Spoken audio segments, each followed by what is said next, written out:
Single slit diffraction देगी।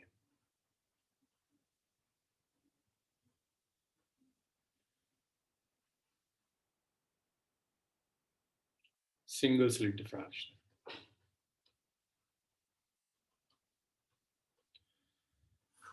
सो diffraction हमने discuss किया। डिफ्रैक्शन क्या है? Diffraction is bending of light. जब भी लाइट किसी ऑब्स्टेकल से, किसी अपर्चर से पास होगी तो वो लाइट बेंड कर जाएगी। इस बेंडिंग ऑफ लाइट को आप डिफ्रैक्शन कहते हैं। डिफ्रैक्शन हमने दो तरह के डिस्कस किए थे। एक फ्रिजनल डिफ्रैक्शन था, एक फ्राउनहोफर डिफ्रैक्शन होता है। फ्रिजनल आपको नहीं पढ़ना। फ्रिजनल में सोर्स और स्क्रीन सब फाइनाइट डिस्टेंस पर होगी। फ्रिजनल नहीं पढ़ना आपको। आपको फ्राउनहोफर डिफ्रैक्शन पढ़ना।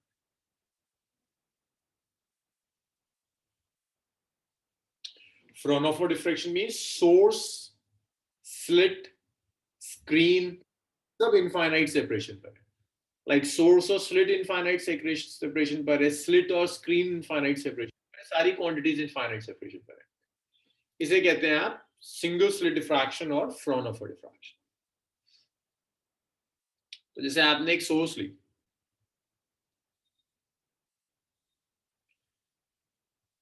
इस सोर्स के आगे आपने, अच्छा, सोर्स आपको रखनी है इंफिनिटी पर। अगर सोर्स इंफिनिटी पर है तो वहां से जो रेज आएंगी वो रेज पैरेलल हो जाएंगी। वेव फ्रंट बता सकते हो मुझे? अगर सोर्स इंफिनिटी पर है तो वेव फ्रंट कैसा होगा? शेप ऑफ वेव फ्रंट क्या होगा? हमारी फर्स्ट स्लाइड है। वेव फ्रंट प्लेन हो जाएगा। तो प्लेन वेव फ्रंट के लिए आप दो काम कर सकते हैं। एक तो ये काम कर सकते हैं कि सोर्स इंफिनिटी पर, दूसरा आप ये काम कर सकते हैं कि आप कॉन्वेक्स लेंस यूज कर लो। अगर मैं एक कॉन्वेक्स लेंस लूं और इस कॉन्वेक्स लेंस के फोकस पर इस सोर्स को रख दो, कॉन्वेक्स लेंस के फोकस पर रख दिया सोर्स को, तो इससे पास होने के बाद रेस पैरेलल हो जाएंगी, वेव फ्रंट प्लेन हो जाएगा। तो यहां से आपको पैरेलल रेस या एक प्लेन वेव फ्रंट मिल जाएगा। इससे रिफ्रैक्ट होने के बाद आपको जो वेव फ्रंट मिलेगा, that wave front is plane. So आपको एक प्लेन वेव फ्रंट मिल गया।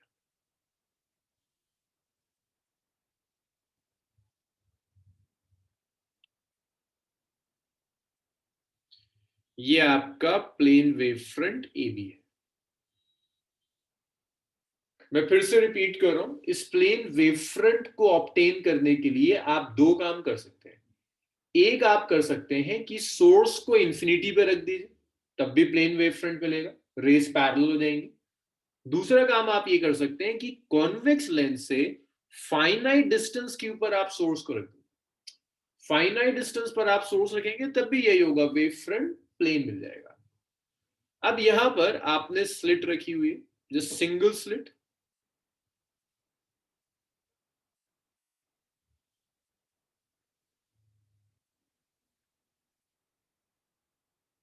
साइज ऑफ स्लिट वेव के वेवलेंथ के ऑर्डर का है। मींस स्लिट का साइज, ये जो इंसिडेंट प्लेन वेव फ्रंट है ये वाला, this A B is incident plane wave front. इस इंसिडेंट प्लेन वेव फ्रंट को मैंने इस सिंगल स्लिट से पास करा दिया। यंग्स में हमने डबल स्लिट यूज करी थी, यहां हम डबल स्लिट नहीं यूज कर रहे, हम सिंगल स्लिट यूज कर रहे। तो क्या होगा, जब ये वेव फ्रंट इस सिंगल स्लिट से पास होगा, इस सिंगल स्लिट से पास होने के बाद ये वेव फ्रंट बेंड हो जाएगा। ऐसी होता है, रेज बेंड हो जाती है जब सिंगल स्लिट से पास होंगी, इसी को डिफ्रैक्शन कहते हैं। तो ये आप ऐसे लिख दीजिए, ये आपका वेव फ्रंट बेंड हो गया। अब अगर वेव फ्रंट बेंड हो गया तो इस वेव फ्रंट से वेवलेट्स जाएंगी। ये आपका ए बी था प्राइमरी वेव फ्रंट, ये डिफ्रैक्टेड वेव फ्रंट है। वेव फ्रंट बेंड हो गया, बेंड होने का मतलब है आपकी लाइट बेंड हो गई। This bending of light is diffraction. अब ये जो आपका सेकेंडरी, ये जो बेंड हुआ हुआ वेव फ्रंट है, यहां से रेज जाएंगी अलग अलग डायरेक्शंस में। ये स्क्रीन ले ली मैंने, सेकेंडरी वेवलेट्स जाएंगी और उन सेकेंडरी वेवलेट्स के सुपरपोजिशन की वजह से इस स्क्रीन के ऊपर ब्राइट और डार्क फ्रिंजेस बनने शुरू होंगे। बट एक प्रॉब्लम है, अभी देखिए प्रॉब्लम क्या है। यहां से जो वेव्स आएंगी, या अगर आप रेज की टर्म्स में देखते हैं तो ये पैरेलल रेज है। ये पैरेलल रेज किस जगह जाकर कन्वर्ज होंगी, बता सकते हैं? पैरेलल रेज है ना, किस जगह जाके कन्वर्ज होंगी? इन्फिनिटी पर कन्वर्ज होंगी, है ना। पैरेलल रेज कहां कन्वर्ज होती है? इन्फिनिटी पर। तो जो भी आपको फ्रिंजेस मिलेंगे वो फ्रिंजेस इन्फिनिटी पर मिलेंगे। अगर आपको फाइनाइट डिस्टेंस पर चाहिए कि आपकी ब्राइट और डार्क फ्रिंजेस फाइनाइट सेपरेशन पर आ जाए, तो आप यहां से एक कॉन्वेक्स लेंस ले लीजिए। अच्छा, अब मैं इस वेव फ्रंट को तो रब कर रहा हूं, मैंने आपको बता दिया वेव फ्रंट कैसे बेंड होता है। अब वेव्स की टर्म्स में समझिए, वेव्स आई, कुछ वेव्स 0 डिग्री पर बेंड हुई, मींस कोई बेंडिंग नहीं हुई, तो ये वेव्स किसी एक पॉइंट पर जाकर कन्वर्ज हो जाएंगी। कन्वर्ज होने का मतलब है कई वेव्स यहां जाकर सुपर इम्पोज कर गई, और सुपर इम्पोज करने के बाद एक ब्राइट या फिर एक डार्क फ्रिंज बना लेगी। यहां सुपरपोजिशन हुआ वेव्स का। इसी तरह से कुछ और वेव्स आई, ये वेव्स किसी एंगल पर बेंड हुई, ये वेव्स किसी एंगल पर बेंड हुई,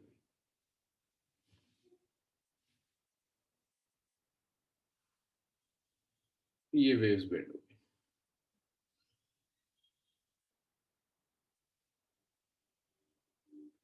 फिर से ये एक दूसरे के साथ लेंस इसे कन्वर्ज कर देगा और ये किसी पॉइंट पर सुपर इम्पोज कर देगा।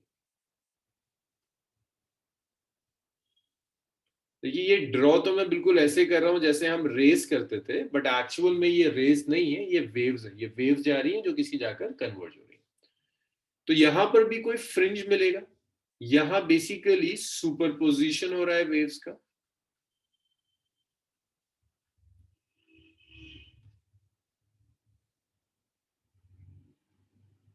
और यहां भी वेव्स का सुपरपोजिशन होगा। अगर आपको याद हो, लास्ट क्लास में मैंने आपको एक एनिमेशन दिखाया था, एक वीडियो थी जिसमें दिख रहा था कि कहीं ब्राइट फ्रिंजेस होंगे, कहीं डार्क फ्रिंजेस होंगे।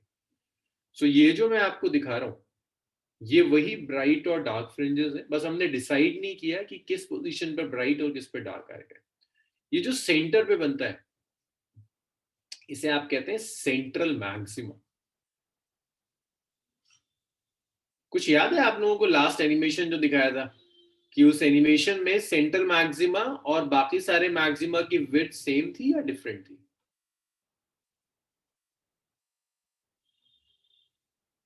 सबकी विड्थ डिफरेंट थी, है ना। सेंट्रल मैक्सिमा की विड्थ सबसे ज्यादा थी, बाकी सारे मैक्सिमा की विड्थ कम होगी। तो वो जो मैक्सिमा थे, मिनिमा थे, वो ये पॉइंट्स है। वेव्स अलग अलग एंगल पर बेंड होंगी, रैंडमली हर एंगल पर आपको ऑलमोस्ट वेव्स मिलेंगी।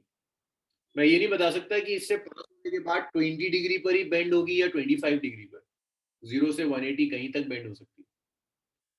बस जब वेव्स बेंड हो जाएंगी, ये कॉन्वेक्स लेंस कन्वर्ज कर देगा स्क्रीन पर, तो आपको ब्राइट और डार्क फ्रिंजेस मिलने शुरू हो जाएंगे। कुछ लोगों ने बहुत बाद में ज्वाइन किया था, मैं एक बार और रिपीट कर रहा हूँ। डिफ्रैक्शन क्या होता है ये हमने लास्ट लेक्चर मंडे तक डिस्कस कर लिया था।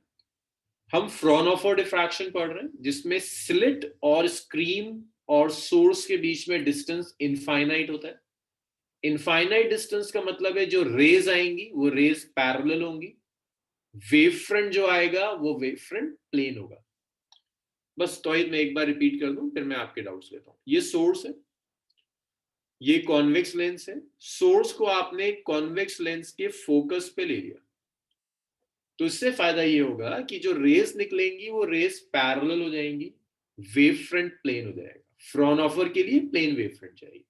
दो मेथड थे, एक ये था कि इस सिंगल स्लिट से इस सोर्स को इनफाइनाइट डिस्टेंस पर रख दो। मैं फिर रिपीट कर रहा हूं, सिंगल स्लिट से सोर्स को इनफाइनाइट पे रख दो, या फिर बीच में एक कॉन्वेक्स लेंस यूज कर लो, सोर्स को कॉन्वेक्स लेंस के फोकस पे रख दो। तो इससे पास होने के बाद आपको जो वेव फ्रंट मिलेगा वो वेव फ्रंट प्लेन होगा। ये प्लेन वेव फ्रंट आगे चला गया। मैं वेव्स के टर्म्स में सब कुछ एक्सप्लेन कर रहा हूं कि सोर्स से वेव्स आई, जैसे ही इस सिंगल स्लिट से पास होंगी वेव्स बेंड कर देंगी।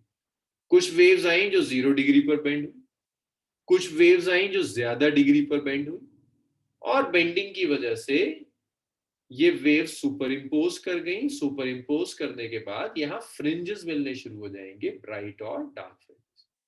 सेंटर पे जो फ्रिंज बनेगा उसे हम सेंट्रल मैक्सिमा कहते हैं। उसके बाद ऑल्टरनेट ब्राइट और डार्क फ्रिंजेस बनने शुरू हो जाते हैं। ये स्क्रीन है। तो ये जो मैं लिख रहा हूँ सेंट्रल मैक्सिमा, ये दो वेव्स का सुपरपोजिशन दिखा रहा हूँ। अब दो तो देखिए मैंने रेफरेंस के लिए ड्रॉ कर दी, तो कई वेव्स होगी, आप ड्रॉ करते।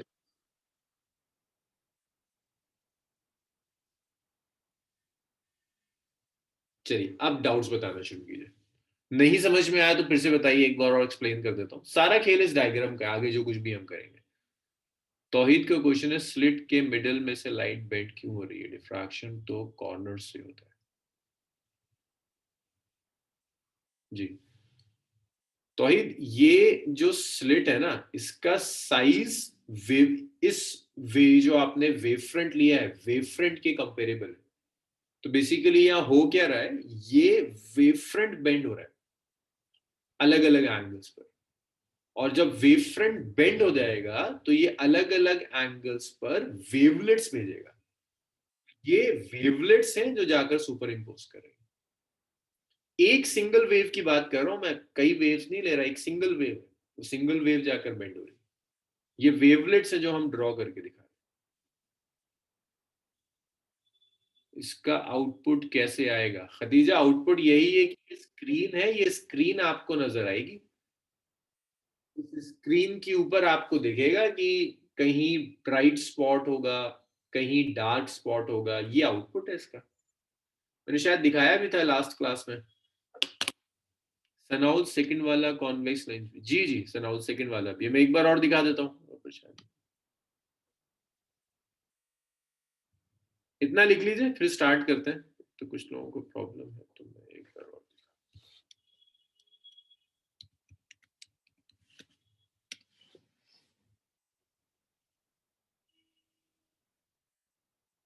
और डाउट्स बताइए।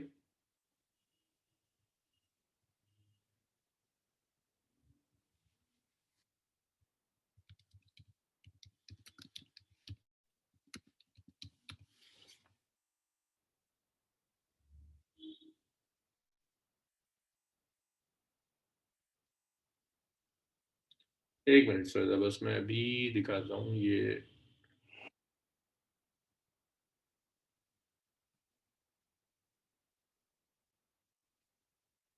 बस एक बार मैं खदीजा को,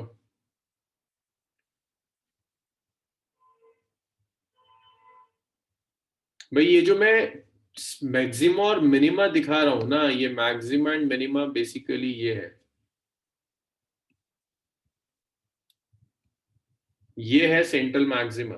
तो जो वेव्स आ रही हैं सुपर इम्पोज कर रही हैं, वो या तो ऐसा मैक्सिमा बनाएंगी या सेकेंडरी मैक्सिमा। ये देख रहे हो ब्लैक ब्लैक, ये मिनिमा बनेगा।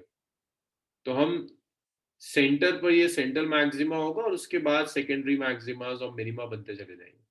हम इनकी कंडीशन डिराइव करने की कोशिश कर रहे हैं। अब इसमें कुछ कंफ्यूजन हमेशा रहते हैं, वो क्वेश्चंस में भी दिख रहे हैं, उन्हें डिस्कस करते हुए चलते हैं। देखो पहला एक बार बार आ रहा है कि भाई सेंटर से ये बेंड क्यों कर रही है। तो अगर आप इसे हाइंस प्रिंसिपल की बेसिस पर देखेंगे तो आपको ज्यादा बेटर समझ में आएगा। भाई ये वेव फ्रंट था, ये वेव फ्रंट यहां से, अब समझिएगा जरा, ये वेव फ्रंट ऐसे कर कर बेंड हो गया, अगर आप ये सेंटर वाला देखना चाह रहे हैं। अब जब ये वेव फ्रंट बेंड हो गया तो वेव फ्रंट के हर पॉइंट से सेकेंडरी वेवलेट्स जाती हैं। तो ये वो सेकेंडरी वेवलेट्स हैं जो वेवफ्रंट के हर पॉइंट से जा रही है। एक सेकेंडरी वेवलेट ये है, एक सेकेंडरी वेवलेट ये है, एक सेकेंडरी वेवलेट ये है। सोयदा और राहुल के साथ भी शायद यही परेशानी थी। ये है आपका एक वेवफ्रंट जो बेंड नहीं हुआ, इसकी एक पॉइंट से सेकेंडरी वेवलेट जा रही होगी जो ये है, दूसरे पॉइंट से सेकेंडरी वेवलेट जा रही होगी जो ये है, तीसरे पॉइंट से सेकेंडरी वेवलेट जा रही होगी जो ये। तो पहले तो ये वाला बताओ, सेंटर वाले जो परेशान थे सोयदा और सनाउल, नहीं सनाउल थे, सोयदा थी बस। हाँ सोयदा, आप समझ में आया? बेंड वेव फ्रंट हुआ, अब उससे वेवलेट जाएगी। हाँ, अब ये जो बेंड हो रहा है ना रेस, देखो खदीजा, ये जो डिफ्रैक्शन है ना, इसे आप रे ऑप्टिक्स से एक्सप्लेन नहीं कर सकते, तो ये वेव्स हैं एक्चुअल। अब अगर मैं वेव ड्रॉ करना शुरू कर दूं, ऑथर ड्रॉ नहीं करता, बड़ा अजीब सा डायग्राम हो जाएगा, कैलकुलेट करना बड़ा मुश्किल होगा। तो है ये वेव्स, ड्रॉ ऐसे करते हैं कि आपको रेस दिखती है। These are actually waves, wavelets. जी सुनाओ, स्लिट का साइज बहुत स्मॉल है, इसीलिए डिफ्रैक्ट करने के बाद हर डायरेक्शन में जाएगा। अच्छा, अस्का का है वेव फ्रंट बेंड होने से सीटी वेवलेट रेडियस डिफर हो जाएगा। अस्का क्यों होगा? अगर ये बेंड भी कर रहा है तो मीडियम तो सेम है, मीडियम तो अलग नहीं है। यहां जरूर फर्क पड़ेगा। अगर आप यहां तक के लिए कह रही हैं तो मीडियम सेम इफेक्ट नहीं पड़ेगा, लेकिन ग्लास से पास हो रहा है, ग्लास की विड्थ अलग अलग है, हाँ तो इफेक्टिव रेडियस चेंज हुआ, और इसी वजह से तो ये कन्वर्ज करे। अगर इफेक्टिव रेडियस चेंज ना हो तो कन्वर्ज क्यों करेगा? कॉन्वेक्स लेंस कन्वर्ज इसीलिए करता है ना कि वेवलेट का साइज चेंज हो रहा होता है। भाई ये फिगर समझ में आया आपका?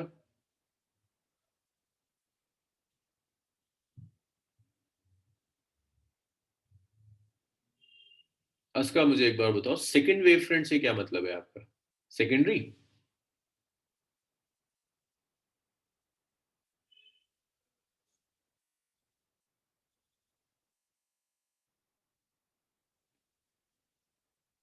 ए बी वेव फ्रंट है, इसको आप प्राइमरी वेव फ्रंट कहो। भाई सोर्स जो पहला प्रोड्यूस करती है वो प्राइमरी, प्राइमरी जिसे प्रोड्यूस करेगा सेकेंडरी, ये सेकेंडरी वेव फ्रंट है। अब ये सेकेंडरी वेव फ्रंट आगे वेवलेट्स प्रोड्यूस करेगा, फिर एक वेव फ्रंट आएगा, नेक्स्ट सेकेंडरी के लिए ये प्राइमरी हो जाएगा, और ऐसे ही आगे बढ़ता चला जाएगा। सेकेंडरी भाई सोर्स ने जो एक प्रोड्यूस कर दिया दैट्स प्राइमरी, इससे ये बना ये सेकेंडरी।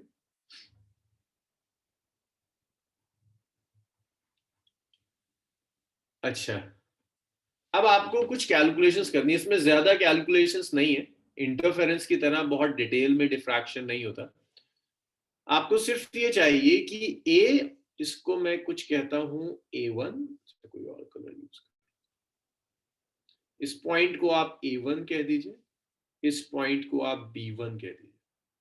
देखो जिन लोगों को अभी नहीं समझ में आ रहा, बहुत सीधी सी चीज हो रही है, वेव फ्रंट आ रहा है AB, इससे पास हुआ स्लिट से, स्लिट का साइज बहुत छोटा है, वेव फ्रंट बेंड हो गया, एक बार बेंड हो गया, इसके हर पॉइंट से वेवलेट्स जा रही हैं, वेव्स जा रही हैं, वो वेव्स यहां सुपर इम्पोज करती हैं तो एक सेंटर में बना लेती हैं, यहां सुपर इम्पोज करेंगी तो मैक्सिमा या मिनिमम बनाएंगी जो हम डिस्कस करेंगे। तो बेसिकली यहां यहां वेव सुपर इम्पोज करेंगे, आपको कंडीशन निकालनी कि कब मैक्सिमा होगा कब मिनिमा होगा।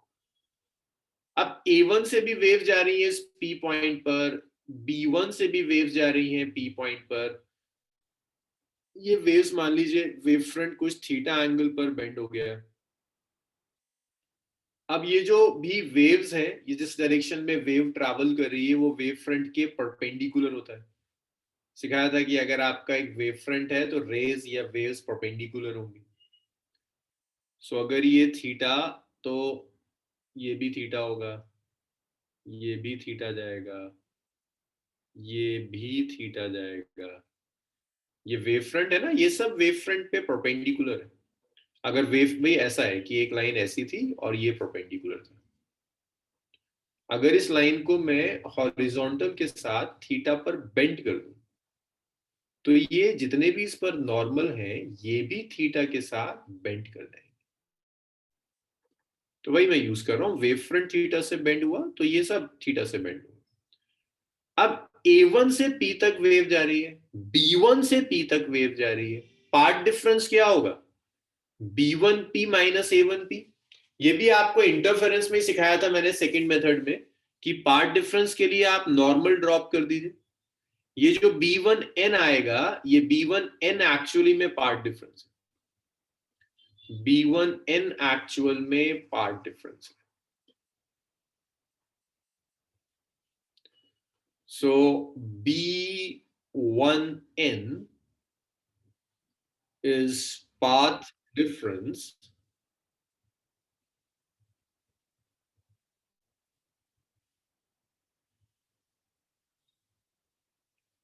in waves from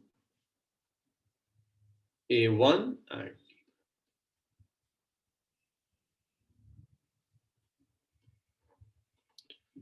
P point तक जो वेव्स पहुंच रही हैं उसमें पार्ट डिफरेंस है B। और ये देखिए, ये जो मैं यूज कर रहा हूं ना यहां से यहां तक, ये स्लिट विड्थ है, स्लिट विड्थ को स्मॉल a से रिप्रेजेंट करते हैं। तो यहां जो स्मॉल a आ रहा है, this small a is slit width, small a slit width. भाई सेंट्रल मैक्सिमा मैं कहीं और लिख रहा हूं, बस ऐसी जगह का है, ये सेंट्रल मैक्सिमा है आपका।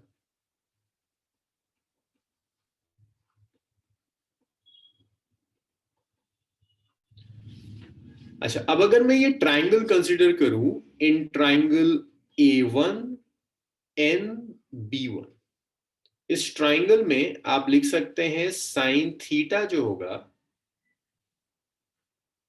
अच्छा, थीटा और देख लो, देखो थीटा के क्या क्या नाम हो सकते हैं। ये जो थीटा है ना, ये वो एंगल है जिस एंगल पर वेव फ्रंट बेंड कर रहा है। अभी सुनते जाइएगा, लिखिएगा मत, इसमें मैं कुछ चीजें और जोड़ दूंगा। ये एट विच वेव फ्रंट बेंड, और इसी थीटा को एंगुलर फ्रिंज सेपरेशन भी कहते हैं।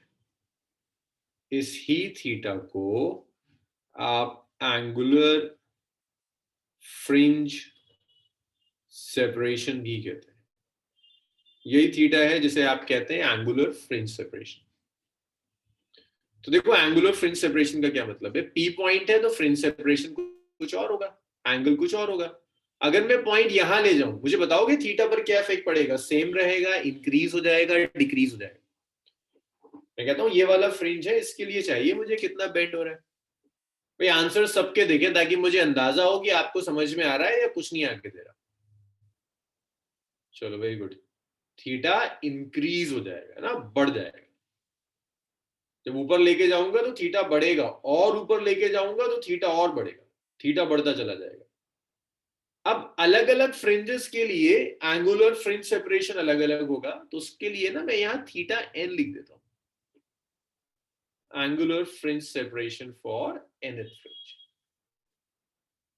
अलग अलग फ्रिंज के लिए अलग अलग वैल्यूज होंगी। फर्स्ट फ्रिंज है तो थीटा 1 लिख दूंगा, सेकंड फ्रिंज है थीटा 2 लिख दूंगा, nth फ्रिंज है थीटा n लिख देते हैं। तो यहां भी ना थीटा n लिख देते हैं, सिर्फ इसी को देखते हैं। अब इसके बाद ये जो डबल स्लिट और स्क्रीन है, इसके बीच के सेपरेशन को कैपिटल डी कहते हैं।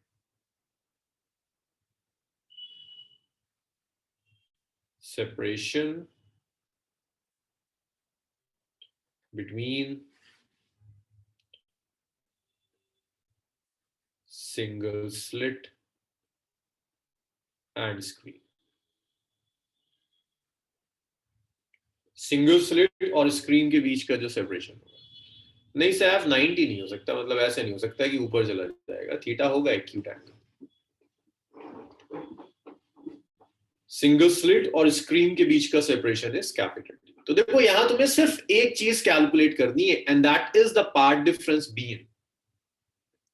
तो पार्ट डिफरेंस बी एन के लिए आप ऐसे लिख सकते हैं, path difference B N. So देखिए, ये पार्ट डिफरेंस बी एन क्या हो जाएगा? ये ट्राइंगल देखो, A N B one is a right angle triangle. In triangle ANB1। आप साइन थीटा n लिखिए। Sin theta is perpendicular upon base. It's B1n divided by A1B1. It's B1n divided by A1B1. So sin theta n is B1n divided by A. So आप लिख सकते हो B1n is A sin theta n। और इसी B1n को हम path difference कहते हैं कि जो पार्ट डिफरेंस है that is A sin theta n। इस कॉन्सेप्ट को मैंने आपको इंटरफेरेंस में भी दिखा दिया था कि इंटरफेरेंस में भी path difference D sin theta. अच्छा, अब इसके बाद एक चीज और देखिएगा भाई, ये यहां से लेकर यहां तक का जो सेपरेशन है, क्या ये भी फ्रिंज सेपरेशन? बस देखकर बताइए मुझे क्या लग रहा है आपको कि ये भी fringe separation?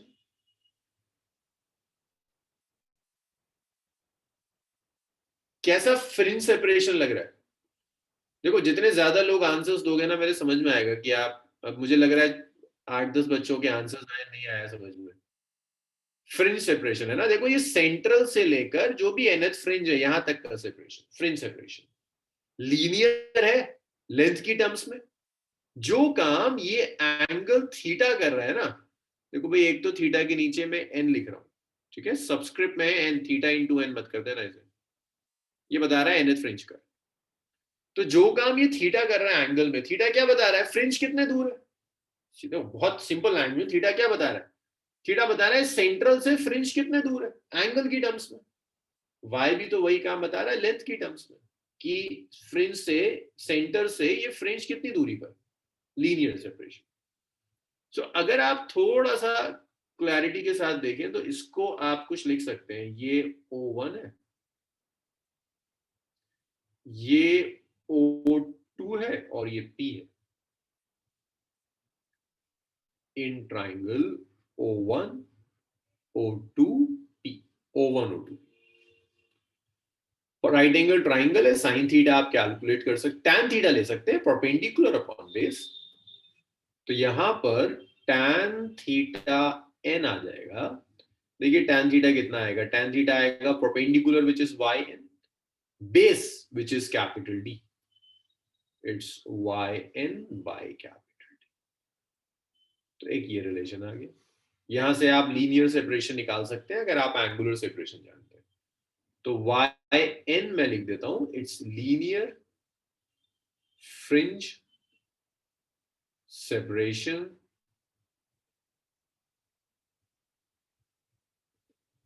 with respect to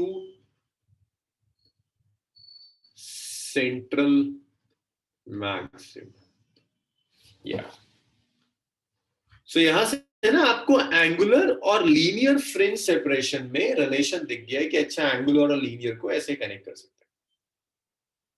अब एक चीज और देखिएगा, पार्ट डिफरेंस को मैं x से रिप्रेजेंट कर रहा हूं, x आ गया A sin theta, part difference is A sin theta. यहां तक बताइए मुझे, इसके आगे की तो ट्रिवियल मैथमेटिक्स है, बस मैं फॉर्मूला लिखता चला जाऊंगा और याद कर लेना, इसके आगे कुछ डिराइव नहीं करना। भाई बताइए, ये क्लियर है सारी कैलकुलेशंस? चलो बहुत बढ़िया, किसी को कोई परेशानी नहीं है, इसे लिख लीजिए। तौहीद, स्लिट विड्थ छोटी है इसलिए डिफरेंट डिफरेंट हो रहा है। पार्ट डिफरेंस स्लिट विड्थ के प्रोपोर्शनल क्यों आ रहा है?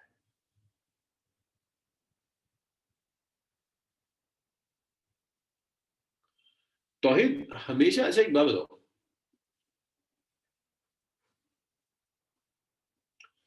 एक क्वांटिटी ए है तौहीद जो बी और सी दोनों पर डिपेंड कर रही है, बी और सी दो, और ये बी और सी भी इंडिपेंडेंट नहीं है, बी और सी भी एक दूसरे पर डिपेंड करती है। तो क्या मैं ऐसे कह सकता हूं कि मैं ए और बी का वेरिएशन लूं और सी को हटा दूं? एबीसी 3 क्वांटिटीज हैं, बी और सी भी एक दूसरे पर डिपेंड करती है। तो ये एनालिसिस गलत होगा ना कि मैं आपसे क्या कि आप सी को तो भूल जाए और आप सिर्फ ए और डी को एनालाइज करें। भाई अगर बी सी पर भी डिपेंड कर रहा है तो ऐसा हो सकता है ना कि बी के चेंज करने से सी भी चेंज हो जाए और उससे ए पर कुछ और इफेक्ट आए। तो ये जो आप सिर्फ इससे कंक्लूड कर रहे हो ना एक्स डिपेंड्स ऑन ए, ये गलत है। ये sign theta N angular fringe separation भी ए पर डिपेंड करेगा। तो एक्स सिर्फ ए पर नहीं डिपेंड कर रहा है, ए के साथ साथ साइन थीटा एन पर भी डिपेंड कर रहा है। तो एक्स क्या होगा वो आप सिर्फ ए से नहीं डिसाइड करेंगे, इन दोनों से डिसाइड करेंगे। तो ये conclusion that X is proportional to A ये गलत है।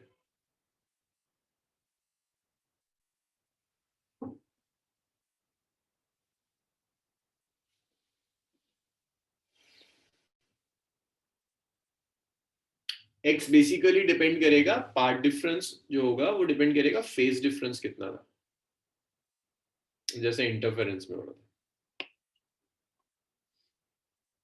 भाई जब आप इतना लिख लें तो मुझे बताइएगा, फिर नेक्स्ट टर्म पर आते हैं।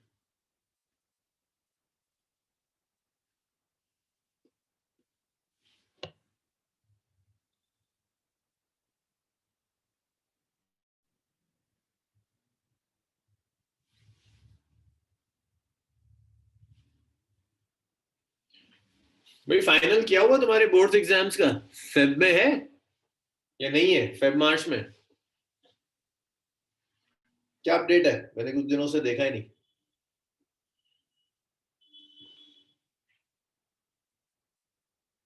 मार्च में है हार्दिक? अच्छा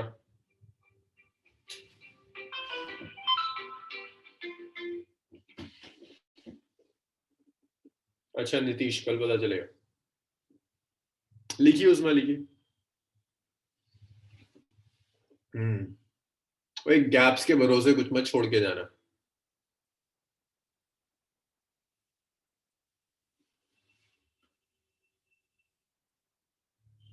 हाँ भाई मार्च में हो ही जाए बस, जितना टलेगा कोई फायदा तो होता नहीं है।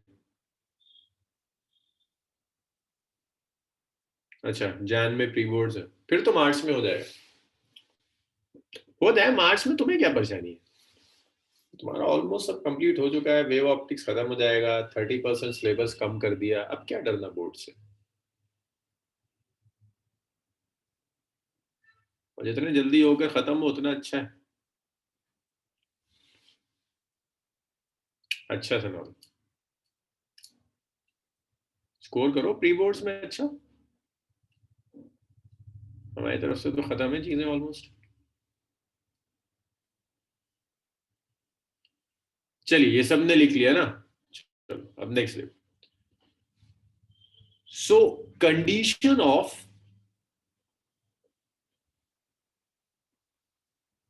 अच्छा नहीं लिखा।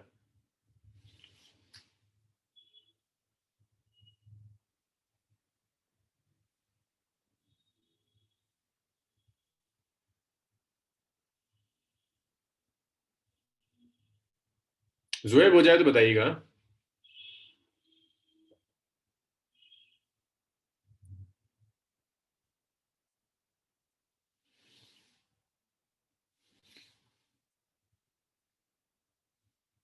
धावल प्री बोर्ड्स कब से हैं?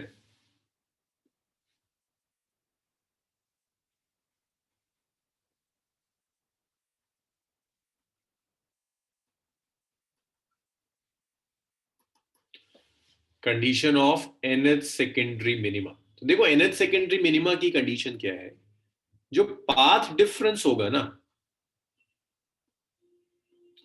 That path difference should be A, जिसे हमने theta, sorry, path difference should be equal to N lambda. इसकी डेरिवेशन आपसे नहीं कराएगा स्कूल में, लेकिन अब कुछ ना फिजूल के लॉजिक होते हैं, लेकिन उससे कहता है शो करके दिखाओ, तो वो तो मैं आपको किसी ना किसी तरह से प्रूफ कर दूंगा कि एन लैम्डा के ऊपर मिनिमा बनेगा। लेकिन वो एग्जैक्ट एक्सप्लेनेशन नहीं होगा, जो एक्सप्लेनेशन बुक्स में होता है मैं वही आपको दे दूंगा, लेकिन आप उसमें फ्लॉ ढूंढ सकते हैं, तो उसमें काउंटर आर्गुमेंट्स मत देना, बहुत फ्लॉ होंगे उसमें। एग्जैक्ट ये कि इसकी जो एग्जैक्ट डेरिवेशन है वो सिलेबस का पार्ट नहीं होती। तो part difference is N lambda A path difference हमने लिखा था A sine theta N is N lambda, तो आप यहां से ऐसे लिख सकते हैं sine theta N is N lambda by A. अगर स्मॉल ऑसिलेशंस है,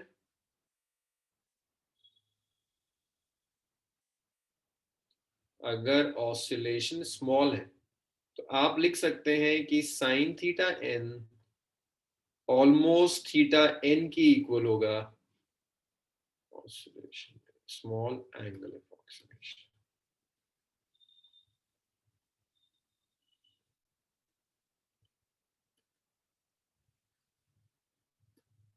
जो एन लैम्डा ओवर ए आ जाएगा।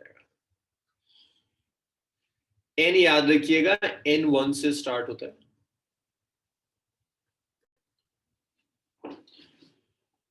अगर आप लीनियर सेपरेशन चाहते हैं,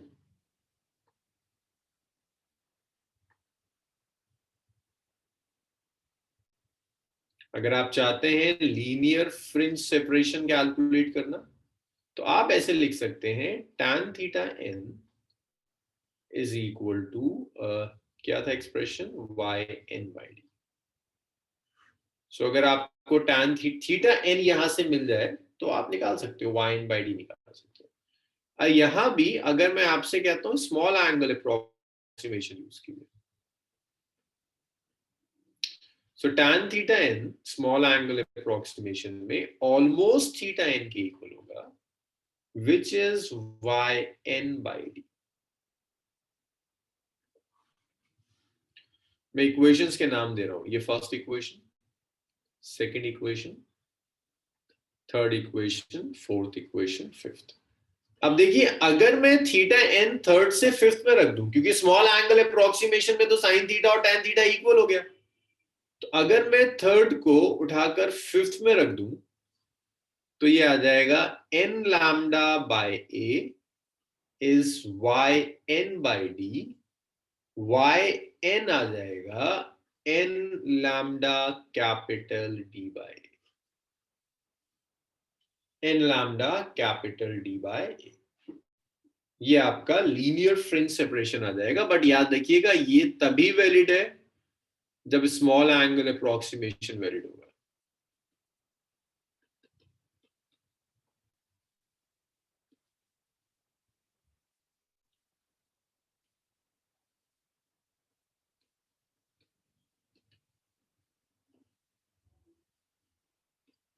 अगर स्मॉल एंगल अप्रोक्सीमेशन वैलिड है तभी आप इसे यूज कर सकते हैं।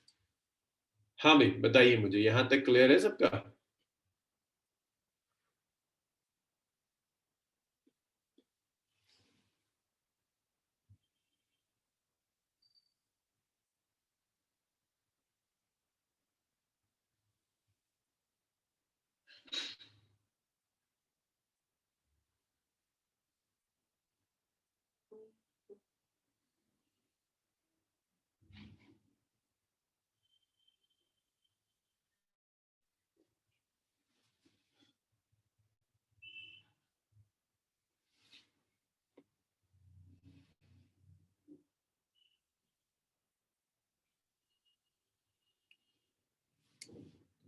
यहां तक तो आप सब लोगों ने लिख लिया था, इसे भी लिख लीजिए।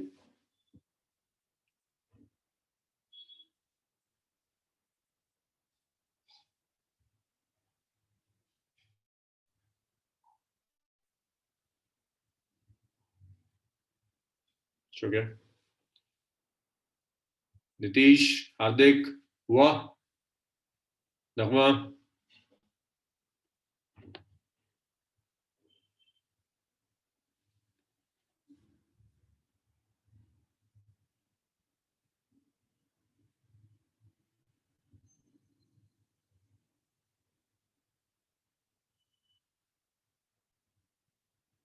चलिए।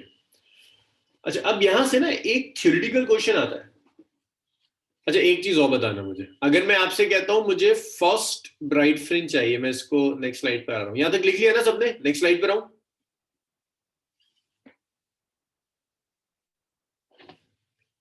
अच्छा, अब डिफ्रैक्शन में ना वो ब्राइट और डार्क की लैंग्वेज कम यूज होती है, ज्यादातर सेकेंडरी मैक्सिमा और सेकेंडरी मिनिमा यूज करता है।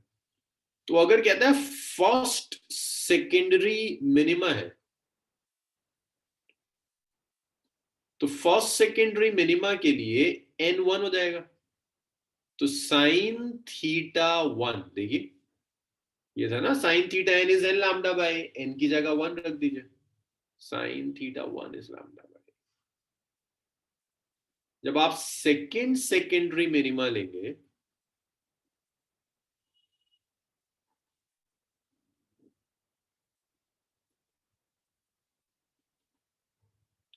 तो n2 हो जाएगा, साइन थीटा 2 आ जाएगा 2 लैम्डा बाय। तो ऐसे आप अलग अलग सेकेंडरी मिनिमा के लिए एंगुलर सेपरेशन निकाल सकते हैं। आप जानते हैं अगर एंगुलर सेपरेशन आ गया तो लीनियर सेपरेशन यहां से निकाल सकते हैं। अगर एंगल स्मॉल है तो आप इसे यूज कर सकते हैं। अब यहां पर ना एक छोटा सा क्वेश्चन आता है, अक्सर ये थ्योरेटिकल क्वेश्चन आ जाता है कि भाई ये थ्योरेटिकली शो करके दिखाओ कि पार्ट डिफरेंस लैम्डा के लिए मिनिमा ही मिलेगा।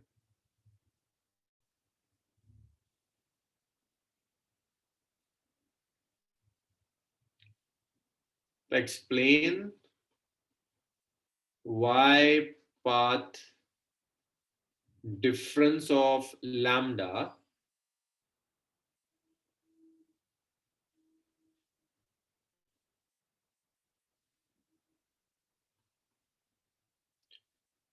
corresponds to minimum।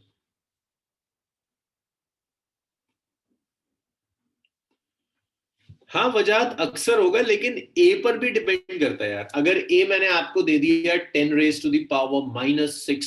-7, बहुत ही फाइन स्लिट दे दी, तो फिर ये वैलिड नहीं होगा। दिख रहा है डिनोमिनेटर में ए भी आ रहा है। यूजुअली तुम सही कह रहे हो, सेंटीमीटर्स में होगा, में होगा, तो स्मॉल एंगल अप्रोक्सीमेशन हमेशा वैलिड है। लेकिन कभी कभी क्या करेगा, कहेगा ए जो है वो माइक्रो में, तो फिर आपकी अप्रोक्सीमेशन वैलिड नहीं, तो वो देखना पड़ेगा आपको एक बार। अच्छा चलो, इसने पूछ लिया वजाहत ने, तो किस एंगल तक स्मॉल एंगल अप्रोक्सीमेशन वैलिड कर यूज कर सकते हैं? स्मॉल एंगल अप्रोक्सीमेशन कब तक वैलिड होती है? 0 डिग्री? क्या बात की खदीजा, तुमने तो एक ही पॉइंट बताया। नहीं भाई, अरे 90 से पहले तक फायदा, 90 से पहले थोड़ा ना बड़े एंगल है।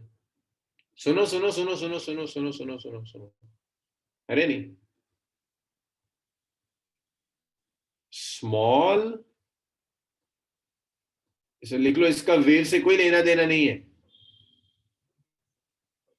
ट्रिगो है, ट्रिगो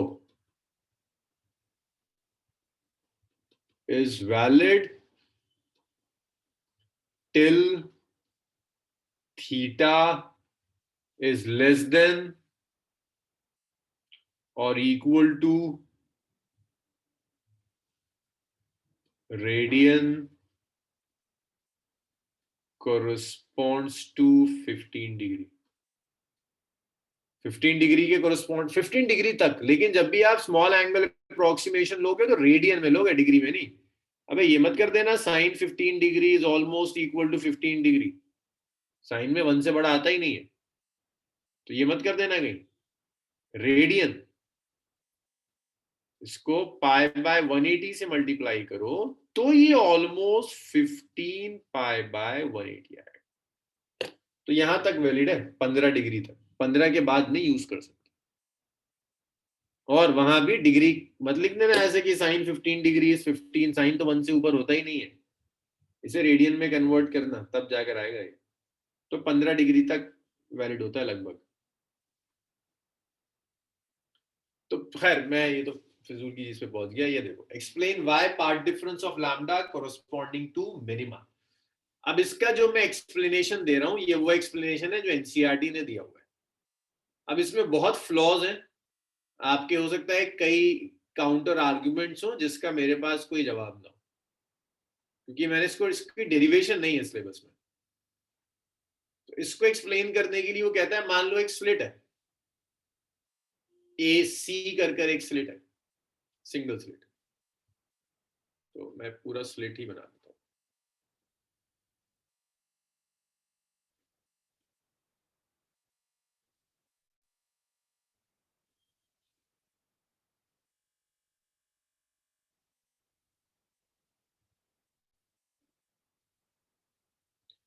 ये एक सिंगल स्लिट है,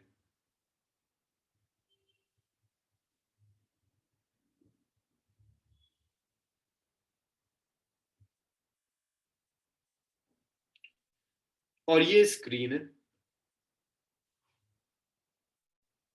अब मैं कह रहा हूं जब यहां से वेव्स जाएंगी उनमें पार्ट डिफरेंस लैम्डा का होगा तो मिनिमम मिलेगा। ये लिखा हुआ है मैंने, साफ साफ लिखा हुआ है part differences and lambda for minimum. दिखा दिया कि फर्स्ट मिनिमा के लिए पार्ट डिफरेंस लैम्डा का आएगा। अब उसको कैसे शो करेंगे मैथमेटिकली समझो। ए और सी से जो वेव्स जाएंगी, ए और सी के बीच में पार्ट डिफरेंस इज लैम्डा। लेकिन मुझे बता सकते हो ए और बी से जो वेव्स जाएंगी उनमें पार्ट डिफरेंस कितना है? ए और सी में अगर लैम्डा है और ये बी बिल्कुल मिड पॉइंट है, तो बता सकते हो ए और बी से जो वेव्स जाएंगी उनमें पार्ट डिफरेंस कितने का होगा? हाँ, मोमिना का सही। अरे गुड, वेरी गुड। बस इतना समझ गए ना तो तुम समझ गए। फिर और लिख दो आंसर जरा सा, मुझे यकीन आ जाएगा कितने लोगों को समझ में आया। Path difference between waves from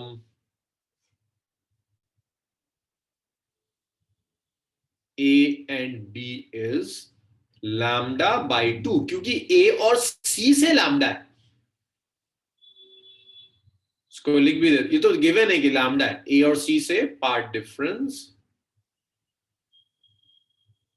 between waves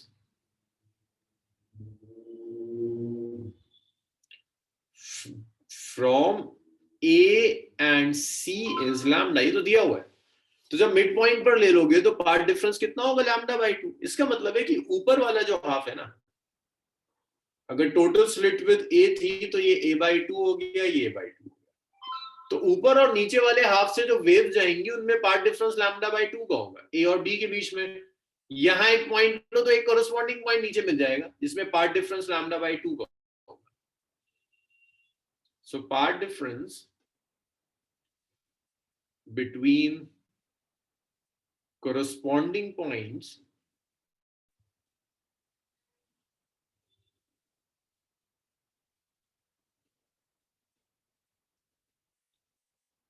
in upper and lower half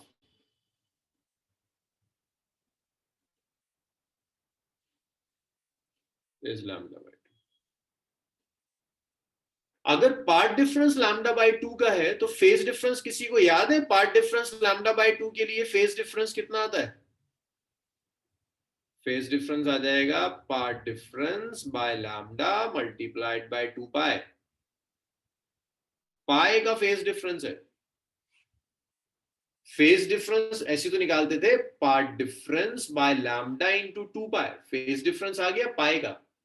पाई के फेज डिफरेंस का मतलब है कंस्ट्रक्टिव या डिस्ट्रक्टिव?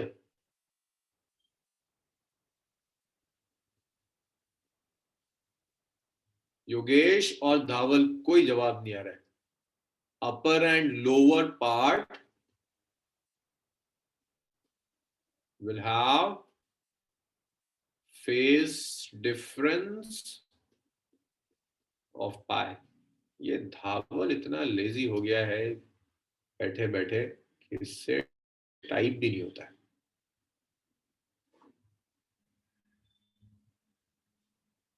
योगेश का भी यही हाल है। Phase difference of pi, pi का फेज डिफरेंस है अपर और लोअर पार्ट में। इसका मतलब है ये सुपर इंपोज करेंगे कंस्ट्रक्टिवली।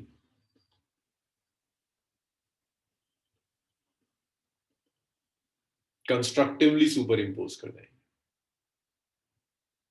तो ऊपर और नीचे जो, सॉरी, डिस्ट्रक्टिवली।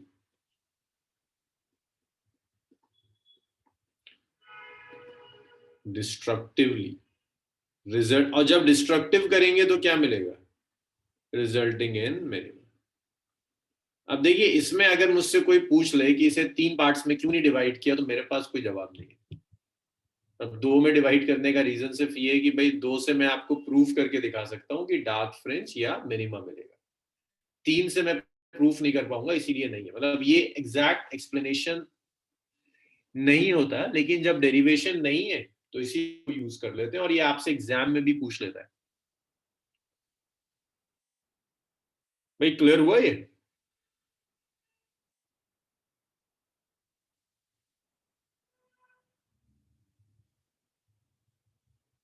चलिए, क्लियर हो गया तो उतना लिख डालिए।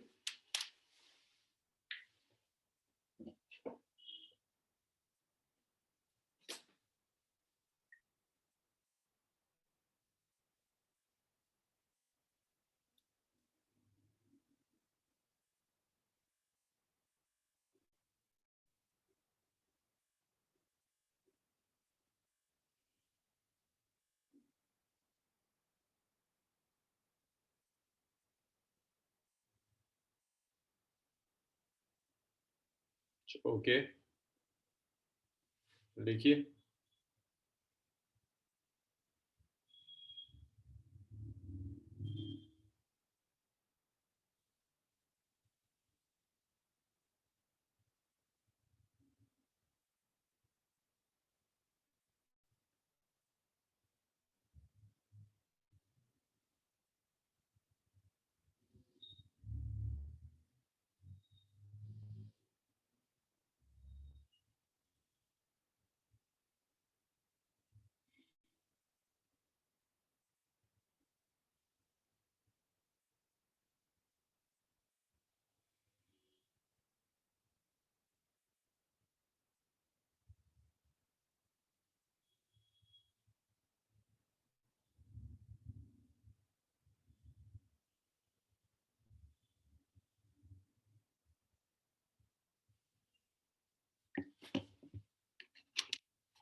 हाँ, डायग्राम ड्रॉ करके दिखाना होता है आयशा,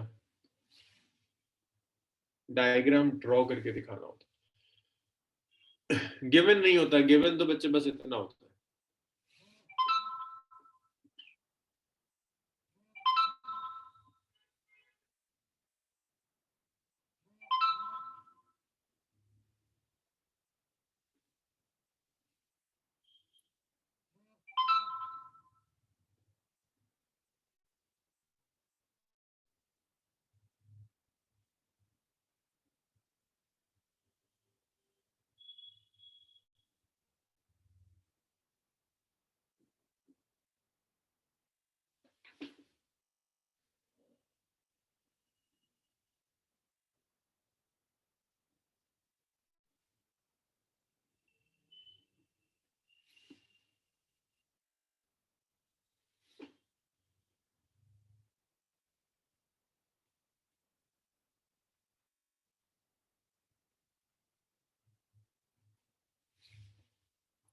अब देखिए मैक्सिमा की कंडीशंस, तो यहां जो पार्ट डिफरेंस होगा वो 2n+1 λ/2 होता है। तो यहां बस n लैम्डा की जगह 2n+1 λ/2 आ जाएगा।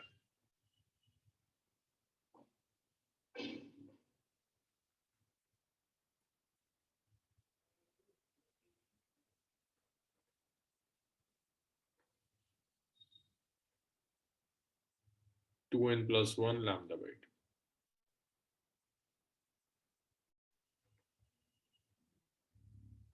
n 1 से जाएगा। लीनियर फ्रिंज सेपरेशन के लिए यही काम करना है। तो जब आप सब्स्टिट्यूट करेंगे तो यहां थोड़ा सा चेंज आ जाएगा, बाकी सारी कैलकुलेशन एक सी है।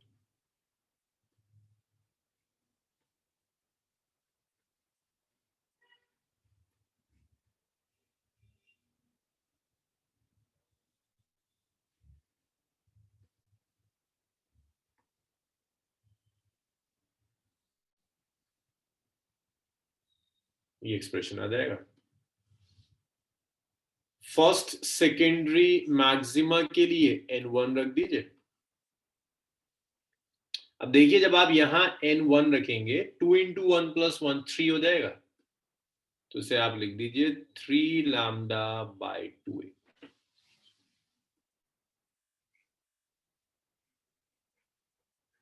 3 λ/2। ये फर्स्ट सेकेंडरी मैक्सिमा आ जाएगा 3 लैम्डा/2। अब इसी में क्वेश्चन आता है explain why part difference of 3 लैम्डा/2a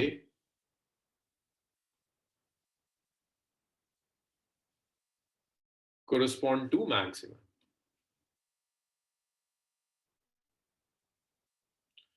अब आप सोच सकते हैं 3 लैम्डा/2 है ना, इसे आप 3 इक्वल पार्ट्स में डिवाइड कर दीजिए।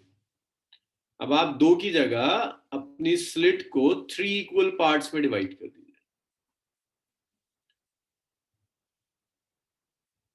B1 इसे B2 कर दिया। टोटल A है तो ये आ गया A/3, ये आ गया A/3 और ये भी आ गया A/3। अब मुझे ये बता दो ऊपर और नीचे वाला जो A/3 है इसमें पार्ट डिफरेंस कितने का है?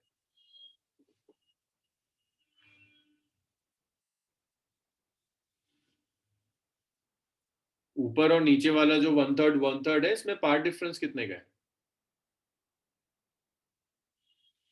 हाँ, waves from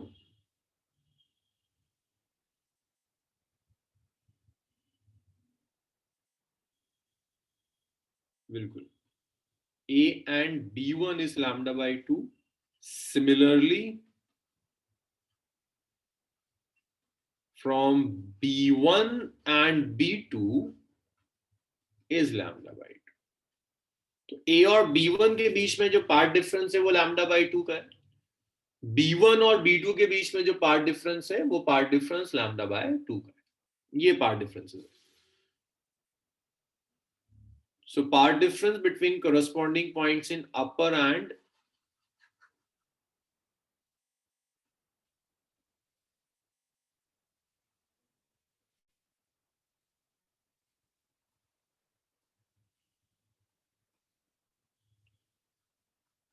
in upper and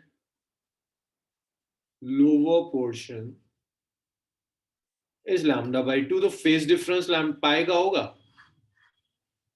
Phase difference of pi, that is they will destructive, they will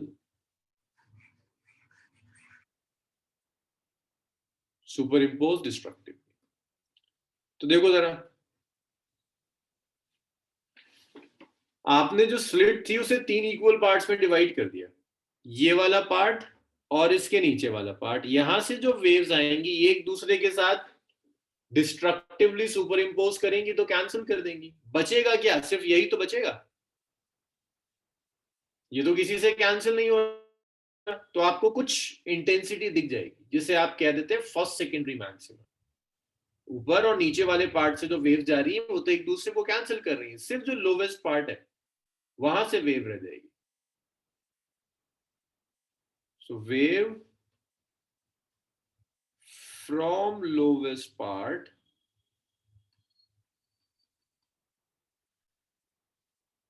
will make first secondary maximum।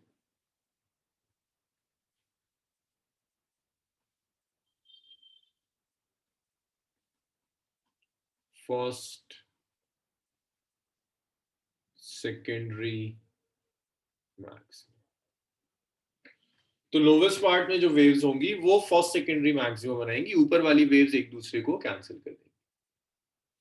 तो मैं दोबारा फिर से दिखा रहा हूं आपको कि अब स्लिट को हमने 2 नहीं 3 इक्वल पार्ट्स में डिवाइड किया। ऊपर के 2 पार्ट्स कैंसिल कर देते हैं, नीचे वाले का बच जाता है।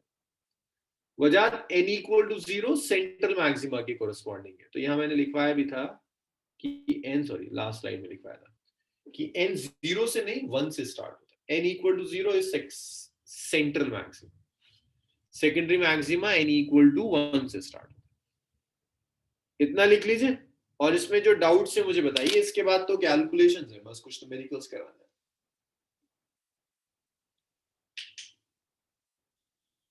इसमें डाउट्स बताना शुरू कीजिए।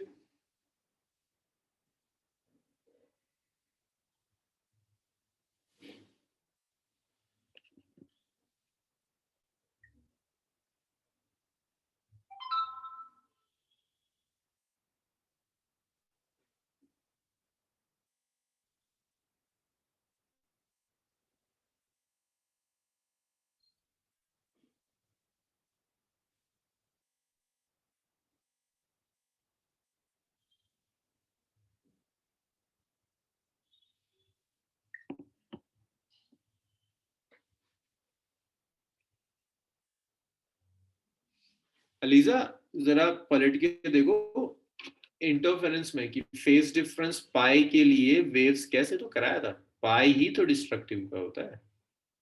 एक वेव ये है, एक वेव ये है, इन दोनों में फेज डिफरेंस पाई का है। तो जब सिखाया था क्रस्ट और ट्रफ ओवरलैप करते हैं तो कैंसिल कर देते हैं, क्रस्ट और ट्रफ ओवरलैप करते हैं तो कैंसिल कर देते हैं।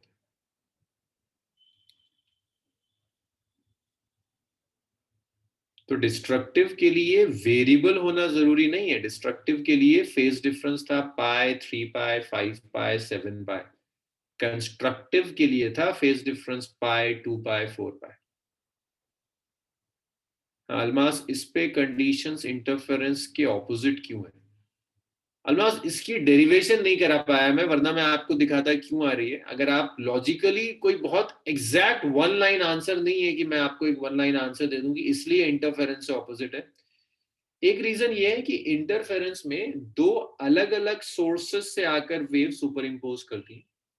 डिफ्रैक्शन में एक ही सोर्स है, उसी के वेवलेट्स ओवरलैप कर रहे हैं। तो जब पार्ट डिफरेंस लैम्डा होता है तो वहां दो सोर्सेस थी, दोनों सोर्सेस में जब पार्ट डिफरेंस लैम्डा का था तो आप कहते थे फेज डिफरेंस 2 पाई का।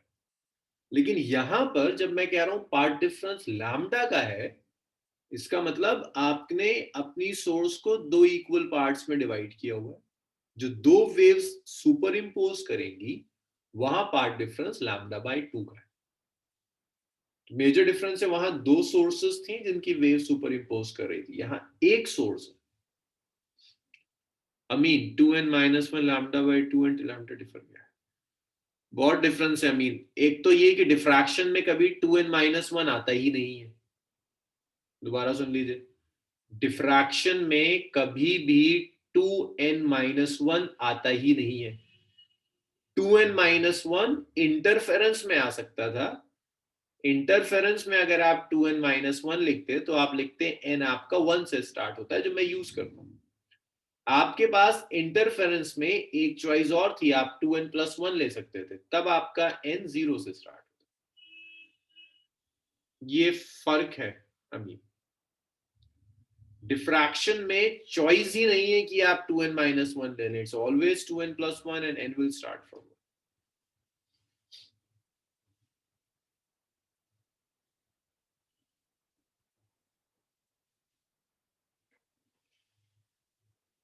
मैं लिख लिया आप लोगों ने, न्यूमेरिकल्स करें इसमें कुछ?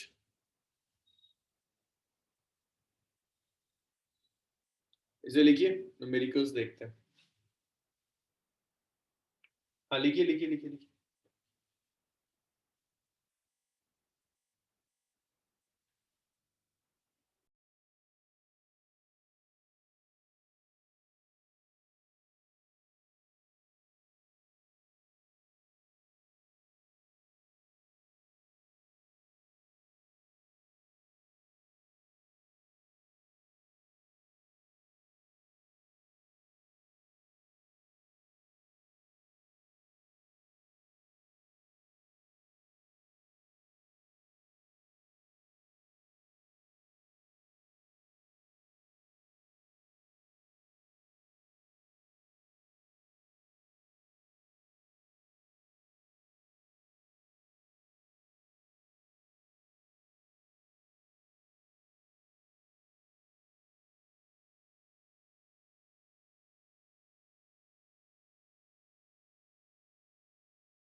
भाई रब कर दूं इसको। अब इसमें से एक छोटी सी चीज और है, विड्थ ऑफ सेंट्रल मैक्सिमा, लेकिन उससे पहले आप कुछ कैलकुलेशंस करिए।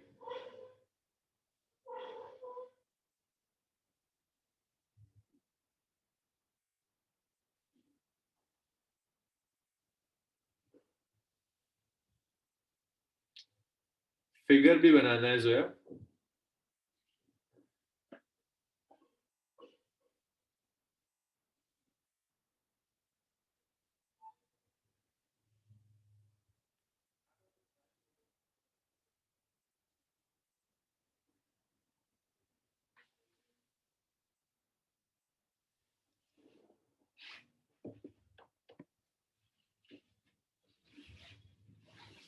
नहीं वजाहत 3 लैम्डा बाय 2 है ना। अच्छा ए और बी की बात कर रहे हो? नहीं नहीं भाई, 3 लैम्डा बाय 2 था ना, उसे आपने 3 इक्वल पार्ट्स में डिवाइड कर दिया, so it's lambda by 2 lambda by 2 lambda by 2।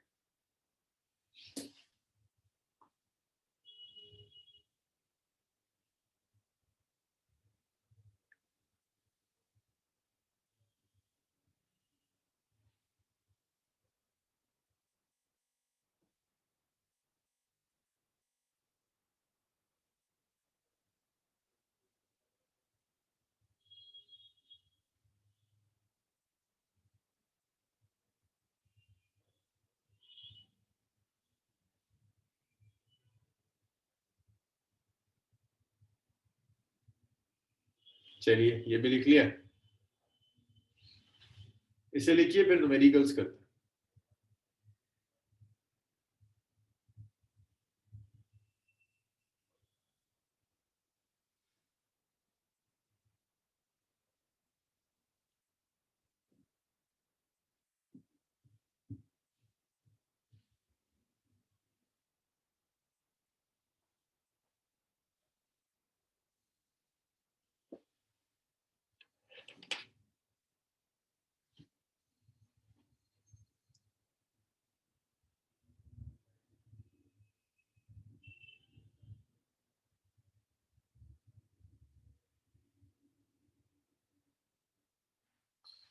भाई लिख लिया आप लोगों ने?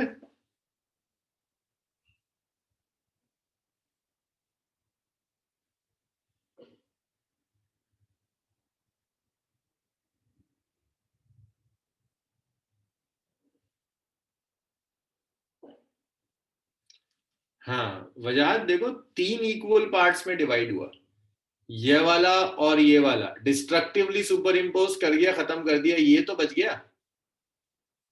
तो जो भी लाइट की इंटेंसिटी आ रही है वो नीचे वाले की वजह से आ रही है। लाइट 3 इक्वल पार्ट्स में डिवाइड हो गई, शुरू के 2 पार्ट्स ने एक दूसरे को कैंसिल कर दिया, तो आखिरी बच गया।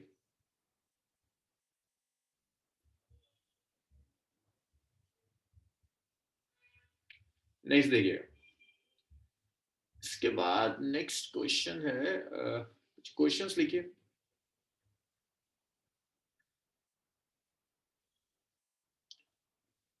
Light of wavelength 5000 angstrom is incident on slit of width 5 mm. Calculate first part. 5000 angstrom की वेवलेंथ है, स्लिट विद 5 mm की है। आपको कैलकुलेट करना है position of angular position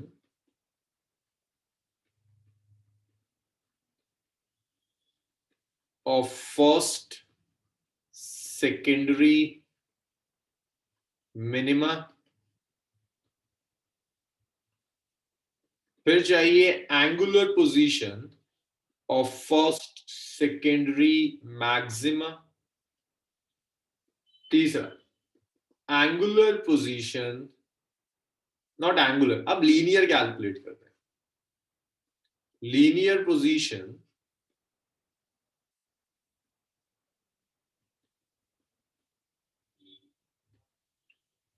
of first secondary minimum.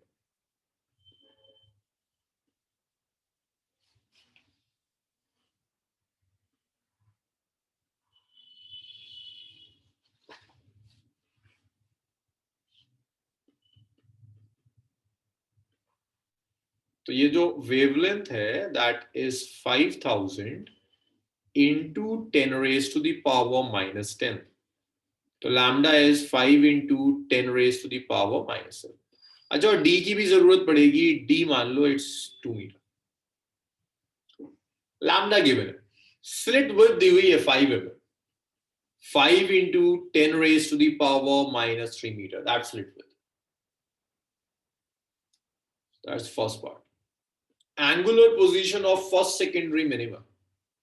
तो आप ऐसे लिख सकते हो a sin theta n था n lambda. So your sin theta n is it's n lambda by sin theta 1 is lambda by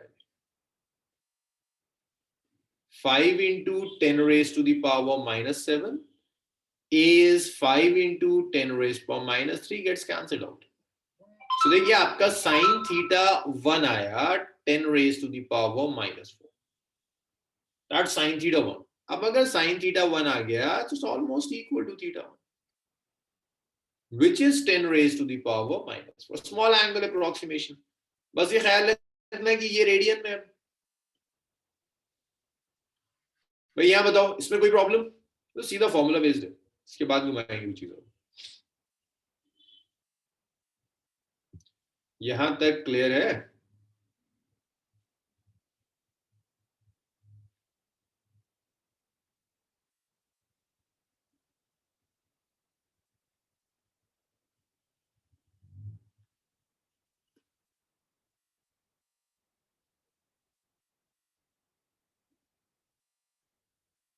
चलिए secondary maximum sign theta n है 2n plus 1 lambda divided by 2n. अगर angle small है तो लिख सकते हो sine theta 1 होगा 2 into 1 plus 1 2 into a. A is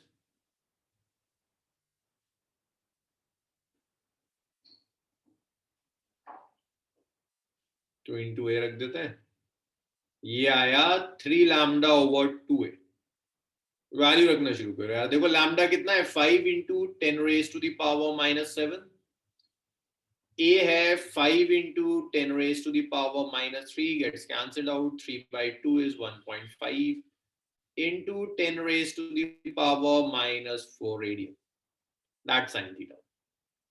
अब देखो sin theta 1 आ गया, बहुत ही छोटा है 10 raised to minus 4, तो इसको ऑलमोस्ट ऐसे लिख दो sin theta 1 is almost equal to theta 1, which is 1.5 into 10 raised to the power minus 4 radian. इसमें बताओ भाई कोई परेशानी है?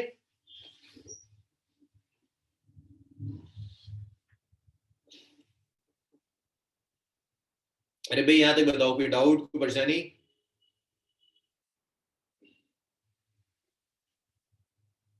सब आगे का भी आ गया, बहुत बढ़िया। Linear position of first secondary minima चाहिए। तो देखो मैंने कहीं लिखवाया होगा कि अगर स्मॉल एंगल अप्रोक्सीमेशन वैलिड है तो लीनियर सेपरेशन डायरेक्टली ऐसे निकाल सकते हो, दोनों को इक्वेट कर दो। तो तुम ऐसे लिख सकते हो लीनियर सेपरेशन के लिए yn/d को तुम ऐसे लिख सकते हो थीटा। तुम्हें किसके लिए चाहिए? 1 के लिए चाहिए, मिनिमा के लिए चाहिए, फर्स्ट मिनिमा। एंगल स्मॉल है ना, तो स्मॉल एंगल अप्रोक्सीमेशन वैलिड है, ऐसे लिख सकते हो ना tan थीटा 1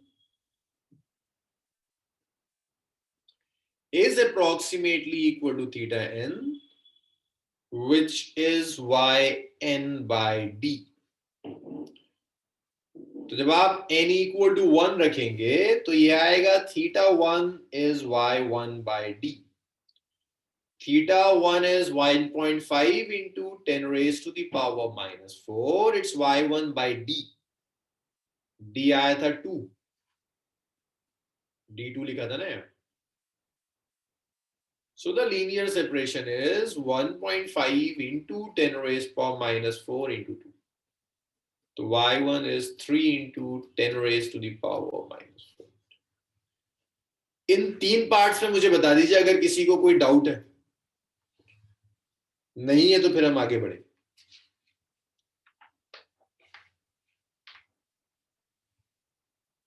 चलिए लिखिए इतना।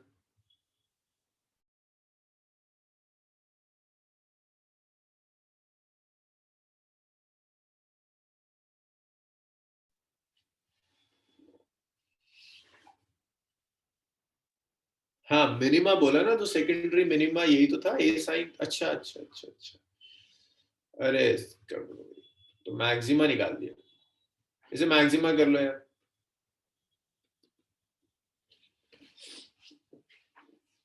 मैक्सिमा की निकालनी थी, मैक्सिमा की।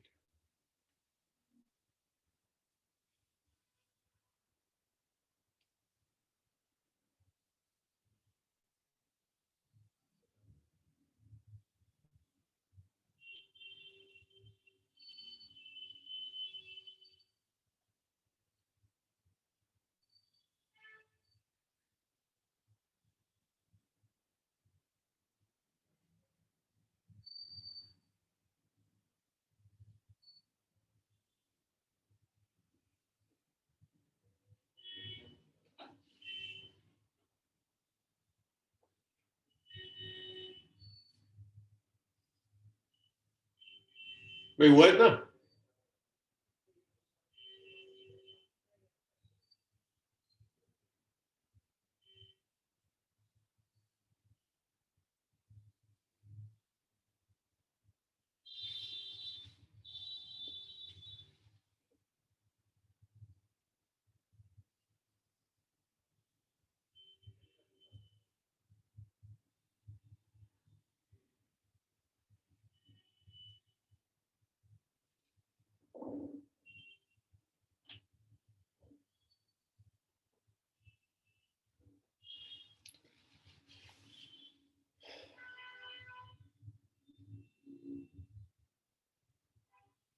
ठीक है इब्राहिम, ठीक है बिल्कुल। चलिए आज इस टॉपिक को यहीं छोड़ेंगे, होपफुली। अच्छा अब इसके बाद ना, इसमें जो कुछ भी था वेव ऑप्टिक्स में, डिफ्रैक्शन के बाद पोलराइजेशन था, फ्रेसनल डिस्टेंस था, सब कट गया है। लेकिन हम फ्राइडे सारी चीजों को जल्दी जल्दी वाइंड अप कर लेंगे, डेरिवेशन नहीं कराएंगे, फ्राइडे इन चीजों को वाइंड अप कर लेंगे जो कुछ कटा हुआ भी है। क्योंकि अभी जेई ने कोई नोटिफिकेशन दिया नहीं है कि करना है छोड़ना है, क्या करेगा वो। तो फ्राइडे बैठकर मैं उन टॉपिक्स को करा दूंगा जो कट गए, अदरवाइज सिलेबस में बस डिफ्रैक्शन तक ही बचा हुआ। चलिए आज इसे यहीं छोड़ते हैं।